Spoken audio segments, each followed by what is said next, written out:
Hello, my friend. Welcome back to my unfiltered chats. I'm sat here having a lovely cup of tea, and look how cute and English it looks. Like my little cup of tea. I've missed the saucer. I don't know where I put that, but I have this really cute little spoon that my friend found for me in an antique shop, and it's got like some little diamondy things. It's adorable. Anyway, I'm just gonna sit here. Actually, I should be holding it like this, and you're supposed to like tea for two. Should we talk about what we're going to talk about today? Right. So what I've been thinking about today is, when is the right time to do the thing, right?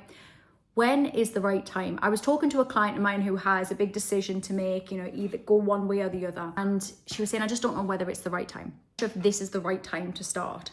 And we looked under the surface of that. What does that mean? When would be the right time? When would you know it was the right time? Because we tell ourselves this, don't we? We say, I won't go for that job now because it just doesn't feel like the right time, or I'll wait till the kids are older, or certainly in relationships, I'll just stay with this person till the kids are older. I won't make that jump, or we won't get married until the kids, whatever it is, right? I know there's things in play there, but we put things off. I won't go for that. I won't set that business up. I won't start that class. I won't get fit. I won't climb that mountain until ...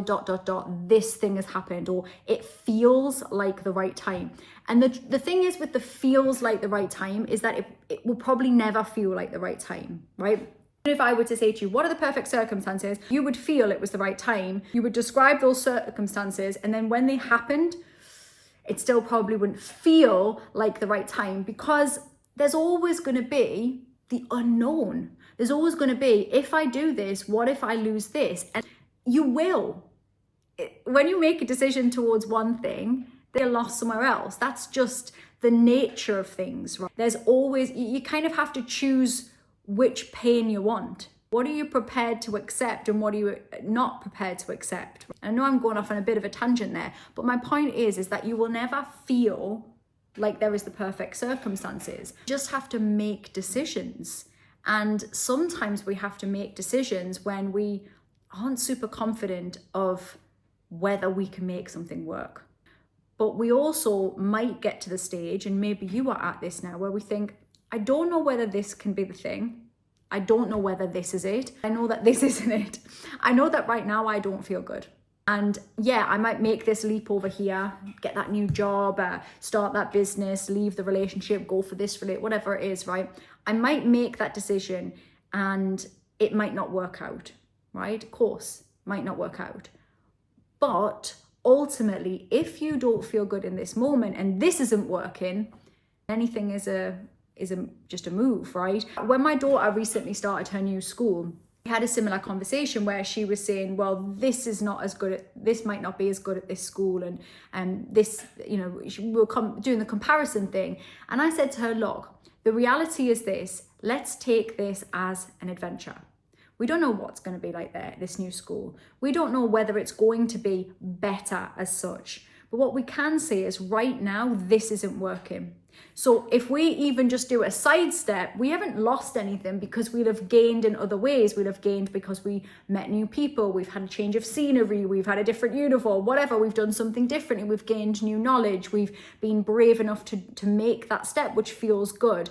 So even if it's just a sidestep, it's still probably slightly above a sidestep, just by default of giving something a go and being brave. We're never going to have the perfect answers. It's never going to feel like the perfect time. But sometimes when we are feeling crappy, right? And I don't know how you're feeling today. I really do hope you're fabulous. I hope you're not crappy. But I know that there are times when we watch stuff like this and we do feel shitty, and we don't feel great. And one of the best things, a bit of advice I can give you in those times is, mix it up. Just mix it up.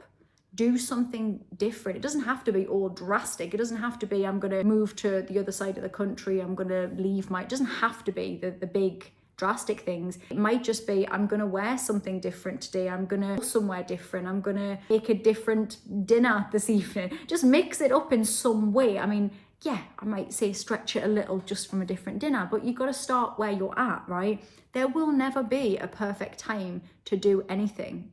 No matter what it is, there will never be a perfect time to start therapy, never be a perfect time to join the Happy Me project. There will never be the perfect time to finally watch Game of Thrones. I'm going to watch Game of Thrones, right? I just don't fancy it. Stop pushing me into it.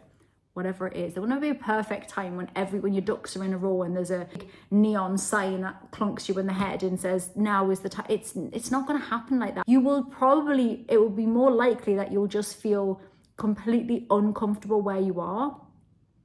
That's your move. And I know that some of you are watching this and listening to it, and you know that you've already had the neon sign metaphorically in some way. You've got a feeling that you've got this unrest, and then you've thought about the thing that you want to do or maybe want to do or could try, or the options, and then you've talked yourself out of it with fear. Because ultimately, underneath all of the waiting for the perfect time, the procrastination of that is fear, right? And no judgment, it's human nature. We are scared that if we make a move, we might die.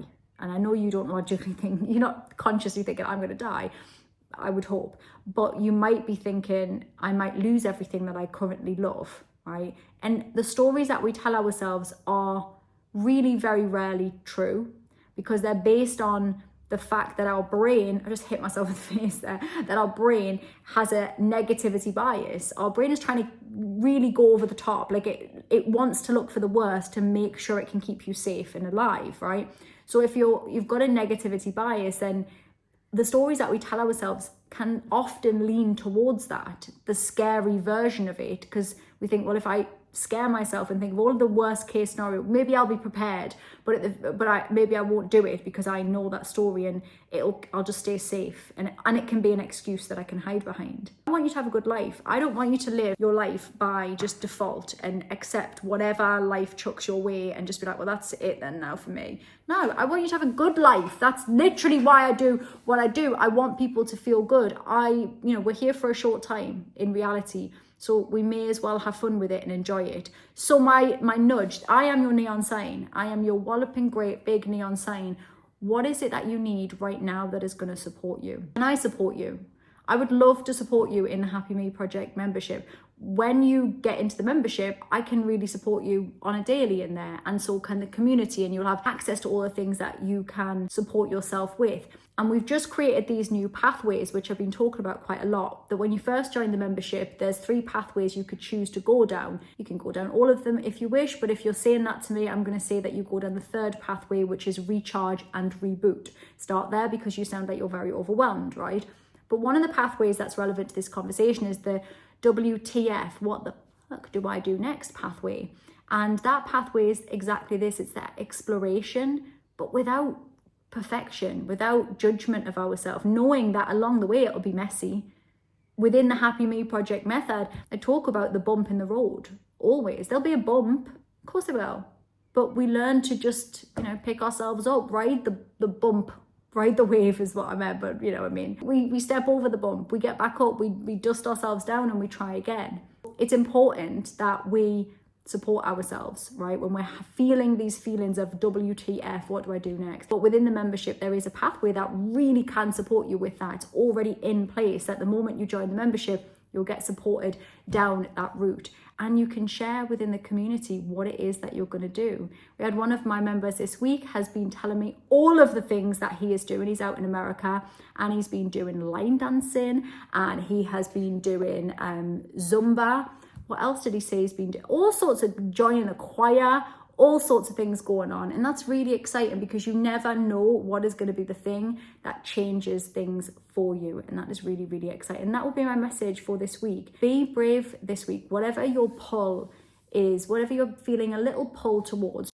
And I will put a little link below this for the Happy Me Project membership. If you're not already in there, then get yourself in there. Also, we're doing the Be Weird party again. So I will link the Be Weird party below. That is a free event where we're talking about how to be unapologetically yourself, which is so important because you, my friend, you are fabulous.